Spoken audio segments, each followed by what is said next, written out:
Minsan napapaisip ako, para saan ba talaga yung mga tower? Kung wala na yung dati mong ka-flower, para saan pa ang fleeting time kung wala na rin naman siyang oras sa'yo? Bakit pa magbibuild ng holy crystal kung holy na ang lahat para magkabalikan kayo?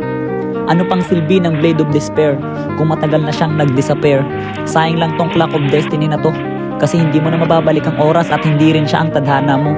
Mabuti pang bumili ka na lang ng Windtalker, tas kausapin mo yung hangin, kasi alangan namang siya yung kausapin. Di ba nga kahit malakas ka sa retrihan, naagawan ka pa rin. Surrender na lang tayo, wala nang pag-asa manalo, lalo na pag may nakasegway sa base.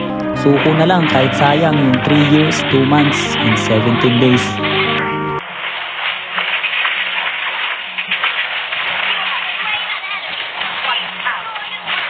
Ikaw, mang-i-invade ka pa ba?